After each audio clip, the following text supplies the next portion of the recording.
Bastrop, Texas is well known for its rich history, natural beauty, and an authentic vibe that you just can't find anywhere else. The city of Bastrop is proud to bring you Overheard at City Hall, a podcast aimed at bringing you, our community, inside the walls of City Hall to get to know the hardworking men and women of the city of Bastrop who wake up every day to serve you, our citizens. Join us as we discuss the many topics that on any given day may be overheard at City Hall. Well, good afternoon, everyone. I am Paul Hoffman. I am the Bastrop City Manager, and you're joining us on a brand new journey here. We're entering into the world of podcasting, and this is Overheard at City Hall, which is the official City of Bastrop podcast. And joining us for our very first foray into this is Assistant Planning Director for the City of Bastrop, Jennifer Bills, and Development Coordinator, Viviana Andres. Thank you both for being here this afternoon. So what do you guys think of our branding here and what we're calling this Overheard at City Hall? You think that'll work? I think it will. I think that it'll pique people's curiosity and want to see what's being overheard. Sure, and the idea is that, we're just sitting around and we're chatting like every Friday afternoon. We come over to the convention center and sit out on the patio here and just chat, right? That's like every other Friday afternoon. Absolutely. Sure, right. Yes. Okay. So, Jennifer, real quickly, Assistant Director of our Planning Department. You've been doing that for how long? I've been with the city now for 4 years. Okay. Working as the Assistant Planning Director. So you were here through the rewriting of the development codes and now helping us shepherd through the implementation of that. Yes, I was here, and we had our old codes adopted when I started, and that was one of the first things that we kind of discussed that the codes weren't serving probably the city in the best way possible. So we went into our Building Bastrop process to revisit and look at all of our codes. Right, and we're still tweaking those codes, and we'll ask you about that in a bit. And so, Viviana, your title is Development Coordinator, and that's a new title for you, right? Yes, sir, it is. Okay, and tell us a little bit about what we're trying to accomplish with you in that role here. Oh, yeah, absolutely. So, my inception with the planning department actually started out as a permit clerk, and I went from permit clerk to permit technician to planning technician, now to development coordinator. And the purpose of giving me this position is to help marry the two, because a lot of times we have projects that come in and the planning department would be doing excellent with their project, but then, it crosses over into the building department after that, a lot of times with building permits.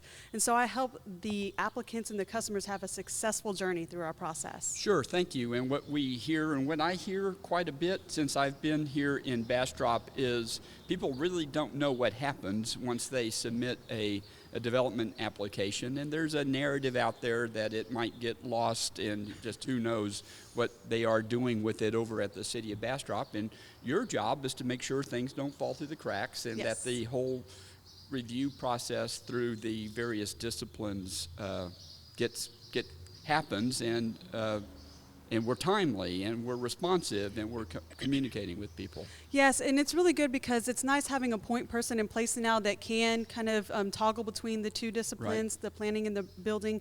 So if they have a question, they have a point person they can go to, and if I don't have the answer, I will find them the answer. So yes, if there's any time in any process for any applicant where they... Do we regulate mufflers here? I don't think we do. We have a noise ordinance. We do have a noise ordinance. I don't think that probably exceeded. He'd be hard to catch, right.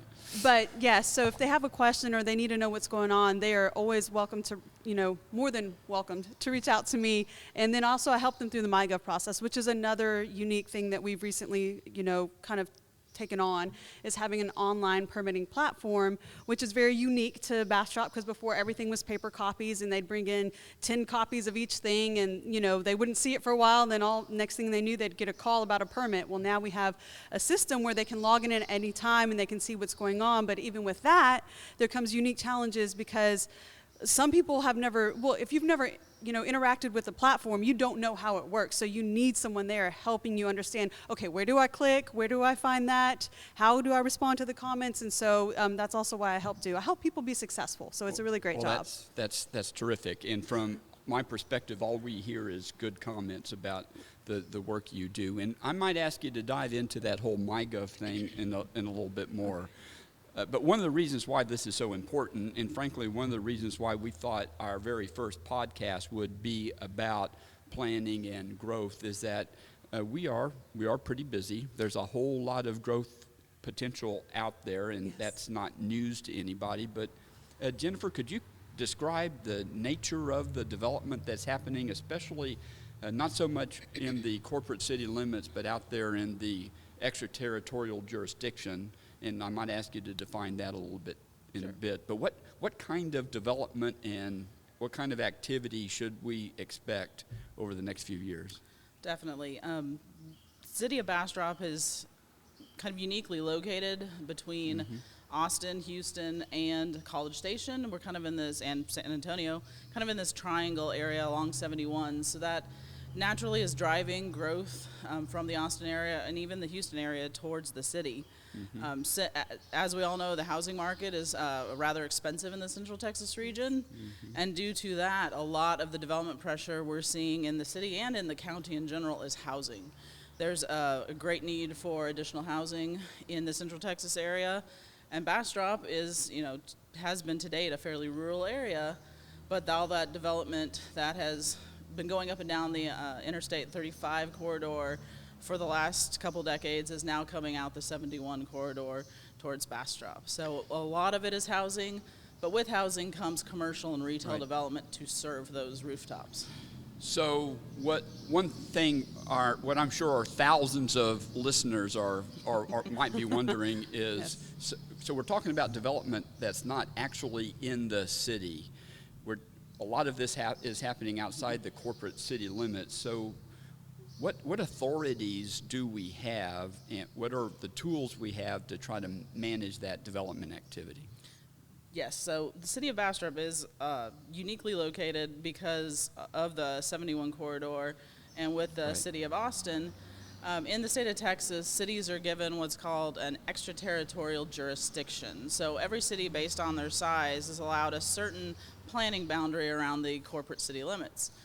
By virtue of our size, the city of Bastrop gets a 1 mile ETJ, that's what we call it. Due to development pressures even starting in the 80s from the city of Austin, residents of Bastrop County opted to become part of the city of Bastrop's extraterritorial jurisdiction in order to avoid becoming part of the city of Austin's extraterritorial jurisdiction, which goes 5 miles beyond the Austin city limits. As we know, the Austin city limits are now they're at the 130 corridor. So we actually have Austin ETJ in Bastrop County now. So there are Bastrop County residents that have to go to the city of Austin for subdivision permits. So help people understand why what you're saying is of interest to Joe Bastrop citizen who's living here today, right? Again, we're talking about outside the city limits, and we don't need to dive into a whole bunch of technical detail about annexation law, but what the extraterritorial jurisdiction is, bottom line, is annexation eligible area. And we know state law has changed quite a bit these last few years, where it's harder and harder for cities like Bastrop to annex. But I think an important point here is that this is more than just about annexation. How does it benefit the city to manage growth on our perimeter? The planning boundary gives the city, or any city, the ability to manage that growth along the perimeter that's going to intersect with our streets, our citizens right along the edge. And it also, cities tend to have the utility resources that aren't available necessarily in the county. So with the city of Bastrop, we have wastewater capacity that goes into a lot of those planning areas in the ETJ that we can serve, that'll help development proceed in an orderly fashion that allows the correct densities and the correct configuration that utilizes the land in the best fashion. Thank you, Jennifer. And this is why city planners and city planning is so incredibly important. it matters a great deal what happens on the city's perimeter to protect the interest of the corporate city. Here in Bastrop in particular, we're spending tens of millions of dollars over the next few years to expand our ability to provide wastewater treatment and water, clean water, not just to the corporate limits, but just outside there, because we know from history, just good planning process, that providing that good quality centralized utility service enables quality development and maintains property values. And for existing ratepayers, people who live in the city today, the more ratepayers we bring into the mix, the better the math is for everybody. Correct. Right. Yes. Yeah, it's important stuff for people to understand. So you guys are pretty busy. We are, yes. Yeah. So, and then now I want to go back to Vivi and how we've been managing the workload, not just in terms of how busy we are, but how we efficiently process all this development activity. And I'm putting you on the spot here, and I don't think I primed you for this question, but for the first quarter of this fiscal year, we processed more permits than we did the entire year before that. Mm-hmm. Do I have that right? Yes. And we don't see that stopping at all. Nope.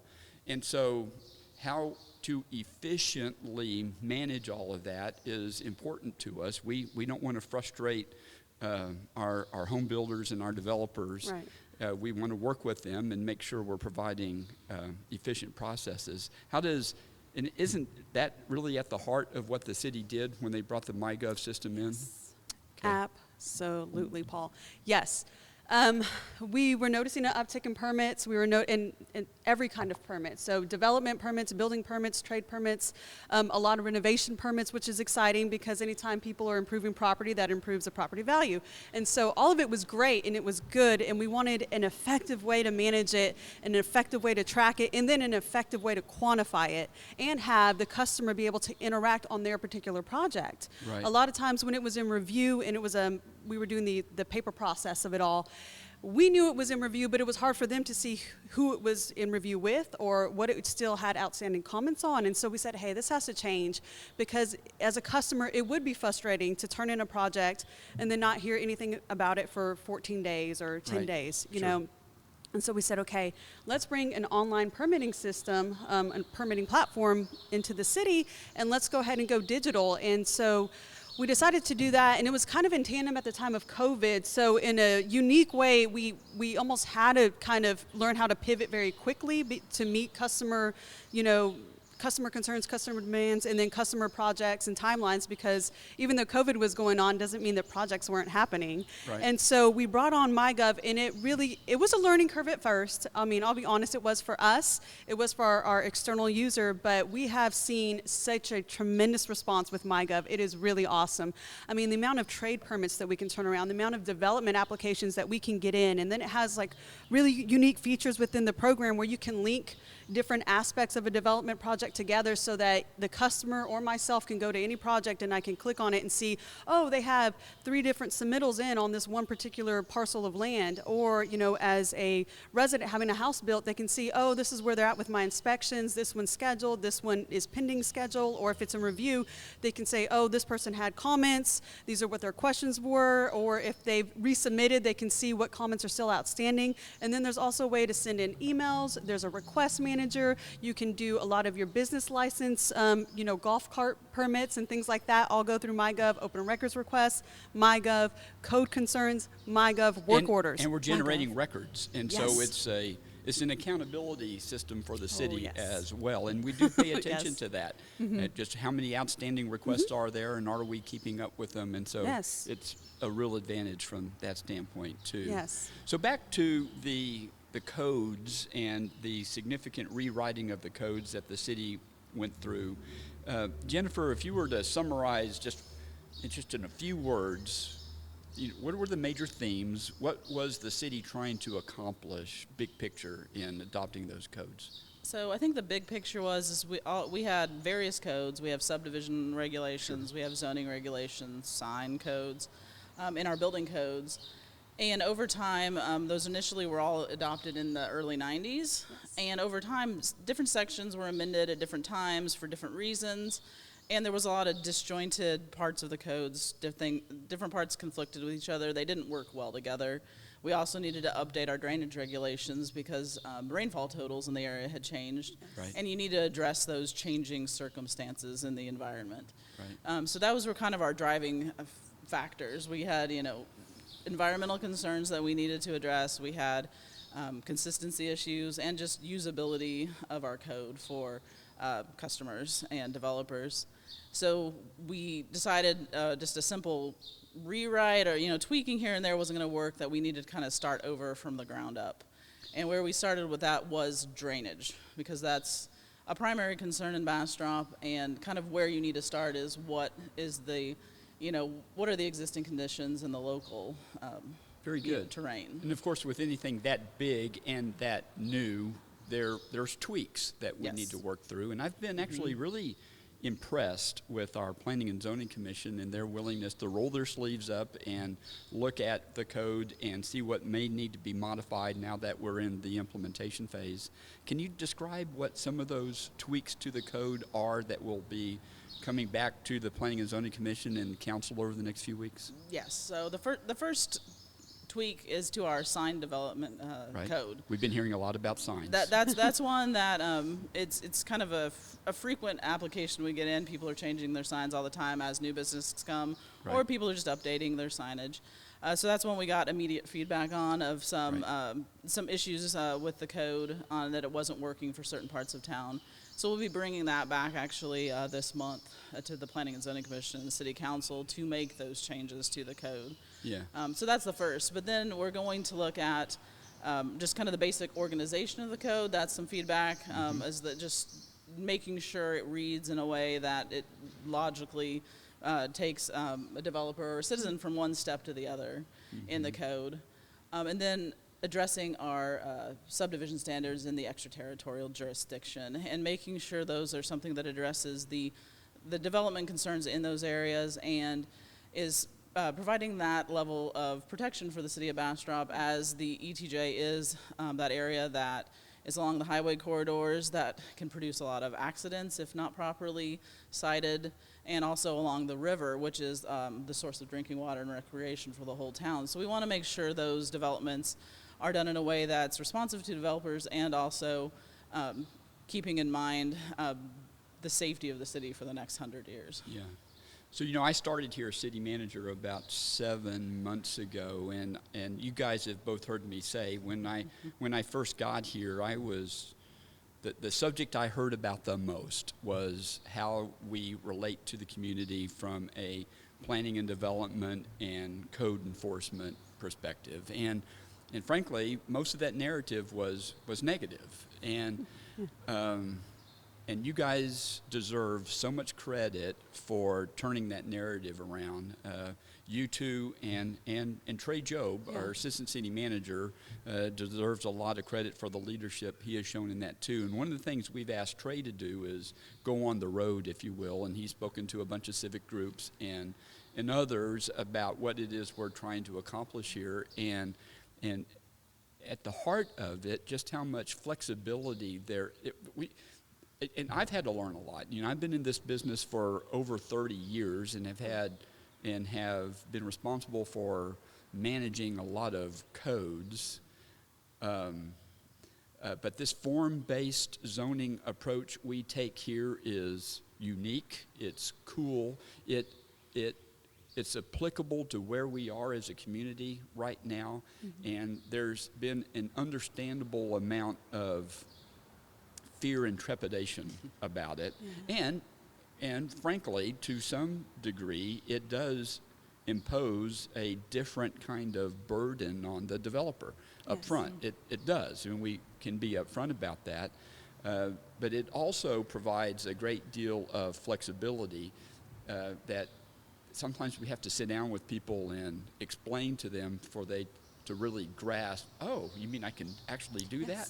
Right, no, you essentially get to develop your own zoning district here with the B3 codes. And so, and then I ramble on about all of that just to help get the word out there that hey, come talk to us. And Yes. don't, actually, you may want to read the actual codes before you come in and talk. That's always helpful. It's kind of surprising how many people don't do that. Here's what I've heard. Is it true? Well, go read it for yourself, and come visit with us, and we'll try to get you to yes. Which is one of the reasons we're doing these podcasts, by the way, right? Is so much of what I'm hoping to do as city manager is introduce the staff team to the community, because it very obviously is the best staff team I've ever been associated with, and I hope friends of mine from other cities aren't offended by that. I love them all too, but as a corporate culture, you guys are terrific, and I try to say that every chance I get. So to wrap up, and again to put you guys on the spot, and I'll start with you, Vivi. Okay. How do you assess you at your job? How do you know you're doing a good job? I know I'm doing a good job whenever we are presented with problems and they're resolved in a timely manner, and we're able to get accurate information out. We're able to move the project forward. It doesn't get stuck in a loop for just circling around the mountain for no reason whatsoever when it could have just been a very direct shot. That's how I know I'm being successful, is I'm helping things move forward. I'm helping things get done. I'm helping answers come out to the community. And also, if I need to help educate any of my fellow team members on, no, this is why we do this, or this is why we can go ahead and move forward on it, it's okay, Very That's good. how I Thank think. you. Yeah. So, Jennifer, without repeating any of that, Yeah. how do you know you're doing a good job? I think with planning and development, I always feel like I'm doing a good job when we have successful projects. When at the end of the day you're able to look back on a project and you see it now on the ground, and even though the process may not have been smooth and it may not have been as easy as everyone wanted it to, that we got a quality development, we got something that serves the citizens of Bastrop, and that will be an asset to the community for the future. Okay. Well, thank you. You guys did a terrific job. Thank you for being our very first guest on Overheard at City Hall. And look forward to subsequent broadcasts. And we have some pretty cool ideas for people I'll be visiting with. And if you have any ideas about what you would like to hear us talk about here on Overheard at City Hall, please get with us. Get with me specifically. Get with Colin, our producer, engineer, director, and camera person. And we'll try to accommodate that. Thank you both very much.